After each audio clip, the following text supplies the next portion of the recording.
Bonjour à tous, j'espère que vous allez bien et que vous avez passé d'excellentes fêtes de fin d'année. Et pour commencer 2023 en douceur, j'ai décidé aujourd'hui de ne pas vous raconter une affaire sordide, mais de vous raconter à la place les origines de la famille Addams. Car oui, avant de devenir une série à succès sur Netflix, le personnage de Mercredi, ainsi que les autres membres de cette curieuse famille, étaient au départ des dessins issus de l'imagination d'un homme à l'humour un petit peu décalé, un certain Charles Addams. Mais qui était réellement ce dessinateur et comment lui est-il venu l'idée de créer cette famille atypique? C'est ce que nous allons découvrir dans cette vidéo.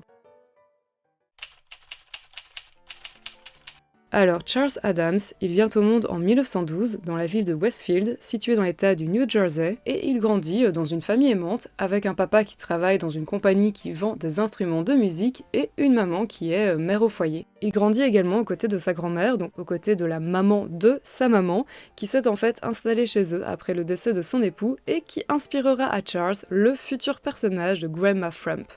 I haven't used this beauty since the tax man was here. Alors, quand on voit ça, on se dit que ce n'est pas très flatteur pour sa pauvre mamie, mais pour l'anecdote, Charles racontera plus tard que s'il s'est en effet inspiré de sa grand-mère pour créer ce personnage, c'était de sa grand-mère avant qu'elle ne prenne son petit déjeuner. C'est important de le préciser.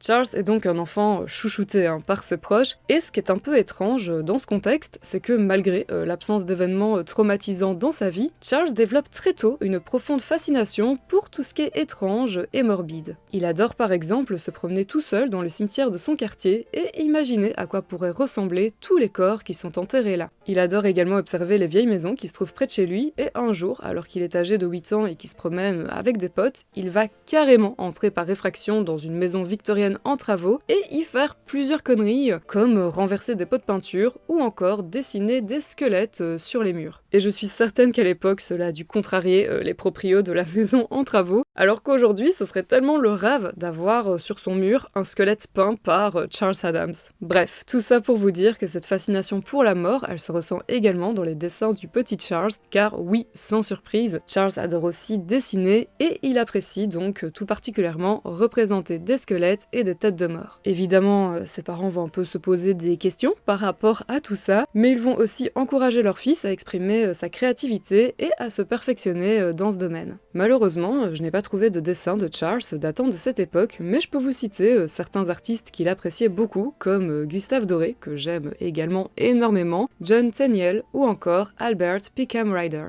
Cependant, malgré cette passion pour le dessin, lorsque Charles s'inscrit à l'université en 1929, il ne va pas de suite se diriger vers des études pour devenir dessinateur professionnel. En fait, comme énormément de personnes, il va se sentir un petit peu perdu et se poser l'angoissante question de « qu'est-ce que je vais bien pouvoir faire dans ma vie ?» Et ce n'est qu'en 1931 qu'il va s'inscrire à l'école d'art de Grand Central à New York, dans l'espoir de devenir un dessinateur pour la presse. Alors cette première année à l'école d'art de Grand Central, elle commence plutôt bien puisque Charles va vendre son tout premier dessin au magazine The New Yorker, qui était un magazine qui se vendait assez bien à l'époque. Et puis malheureusement, son papa va décéder et Charles va prendre la décision d'arrêter l'école et de se trouver un petit boulot, sans doute pour soutenir financièrement sa maman qui était, comme je vous le rappelle, mère au foyer. C'est ainsi que Charles, âgé de seulement 21 ans, se retrouve engagé par le magazine True Detective et je vous laisse quelques instants pour admirer le mauvais goût qui sointe de ses couvertures.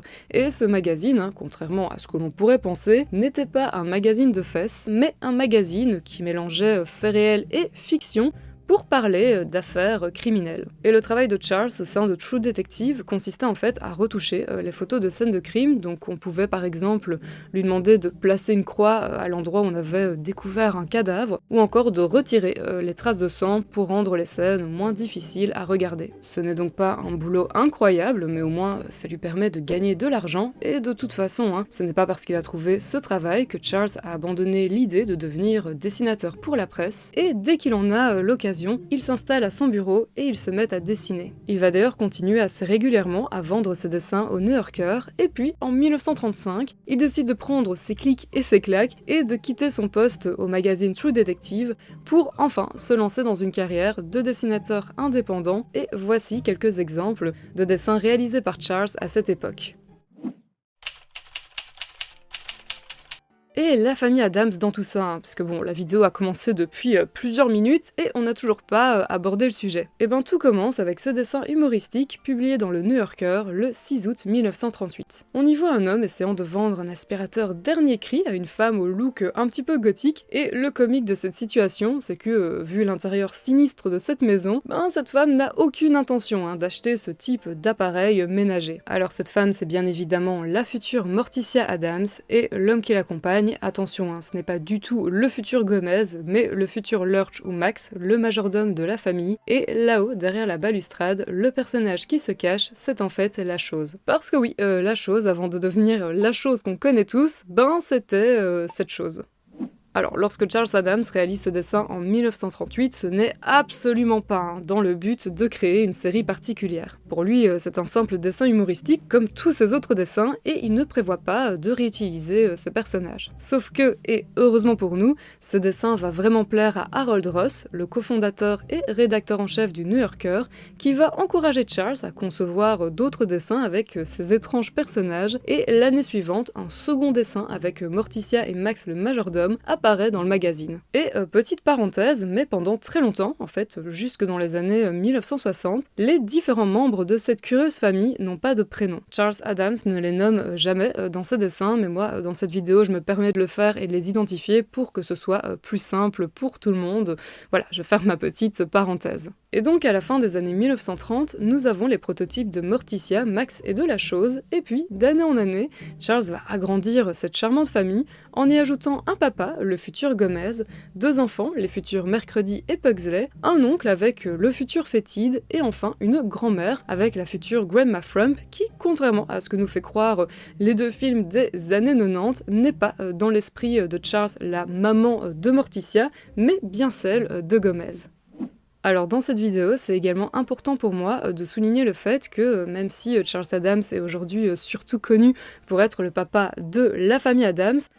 cette famille, elle ne représente qu'une partie de son travail artistique. D'ailleurs, contrairement à ce que l'on pourrait penser, le premier gros succès de Charles, ce n'est pas du tout un dessin avec la famille Addams, mais ce dessin avec deux skieurs, publié en 1940 dans le magazine The New Yorker, et pour l'anecdote, ce dessin est tellement populaire à l'époque qu'il va même inspirer au réalisateur Charles Lamont une scène dans son film Hit the Ice. Et puis, en 1941, les États-Unis déclarent la guerre au Japon et par la même occasion font leur entrée dans le conflit mondial, et durant cette période de troubles, Charles intègre le Signal Corps Photographic Center, ou le SCPC pour les intimes, qui a notamment été mis en place pour créer des affiches et des films de propagande. Les locaux de la SCPC se trouvaient à l'époque dans l'état de New York, donc Charles reste aux États-Unis pendant toute la durée du conflit, et puis en 1943, il épouse Barbara Jean Day, une meuf au look incroyable, qui même si elle ressemble fort au personnage de Morticia, n'en est pas l'inspiration, puisque le personnage existait déjà avant leur rencontre. Alors même si Charles et Barbara vivent une très belle histoire d'amour, après 8 ans de mariage, le couple se sépare. C'est évidemment une situation assez triste,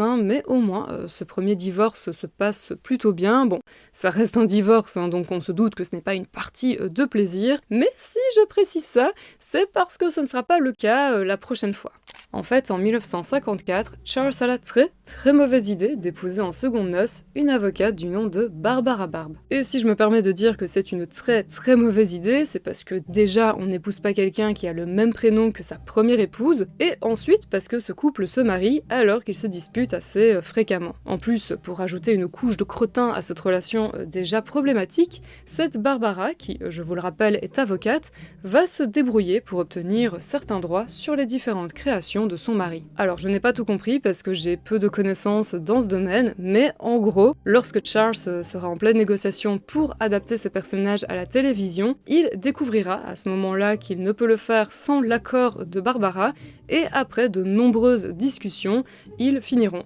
par trouver un petit arrangement financier. Et vu que l'on aborde le sujet, oui, je sais, c'est une transition un petit peu nulle, mais j'ai pas réussi à faire mieux dans mon script, donc voilà, il est temps de parler de cette fameuse série qui va rendre notre macabre famille encore plus célèbre.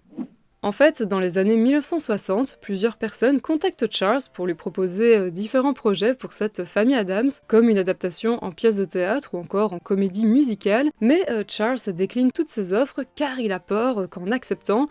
sa création lui échappe. Il va néanmoins accepter en 1963 de collaborer avec une société qui s'appelle Aboriginals pour réaliser des poupées à l'effigie de certains membres de cette famille, et afin de faciliter la vente de ces produits dérivés, cette société demande à Charles de leur donner un prénom. C'est ainsi que la mère de famille devient Morticia, qui est une référence au mot anglais Mortician, qui signifie agent de pompe funèbre. La petite fille devient Mercredi ou Wednesday dans sa version originale, et ce prénom c'est en fait une référence à une comptine pour enfants, dans laquelle on trouve notamment cette phrase qui nous dit que l'enfant du mercredi est plein de malheur, et en effet ça correspond assez bien au personnage. Et enfin pour le petit garçon, ce fut un chouïa plus compliqué, parce qu'au départ Charles souhaitait l'appeler Pubert, donc puberté en français, sauf que ce prénom ne plaisait pas du tout à la société Aboriginals, et donc pour les poupées, le garçon fut appelé Irving, peut-être une référence à Washington Irving, l'auteur de la légende de Sleepy Hollow. Et puis pour la série télévisée, il fut rebaptisé Pugsley, et Pugsley, pour votre info, c'est le nom d'un cours d'eau situé dans le Bronx.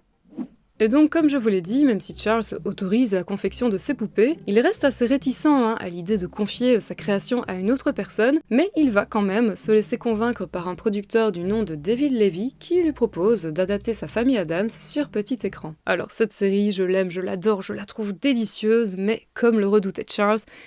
cette version est assez différente de la version sur papier. Certes, les personnages de la série sont bizarres, étranges et morbides, comme sur les dessins de Charles, mais ils ne sont pas aussi méchants. Ils ne cherchent pas à faire du mal volontairement aux autres, contrairement à ce que l'on peut voir sur certains dessins, et donc Charles sera un peu déçu en découvrant la série, car pour lui, ce côté diabolique faisait vraiment partie de l'ADN de ses personnages. Alors vous allez me dire, mais Cécile, si ce côté plus sympatoche dérangeait Charles Addams, pourquoi n'est-il pas intervenu ? Tout simplement parce qu'il n'avait pas vraiment son mot à dire sur le scénario de la série. En fait, quand Charles a accepté que l'on adapte ses personnages à la télévision, il a pu participer au casting et choisir avec les producteurs les différents acteurs qui allaient jouer dedans. Il a également pu donner à David Levy une petite description de tous les membres de cette famille, afin que l'on puisse respecter un maximum sa vision, mais une fois que tout ceci a été fait, le projet est passé entre les mains des scénaristes et puis il a été validé par les producteurs de la série. D'ailleurs, je vous propose de lire une de ces descriptions faites par Charles Addams pour David Levy.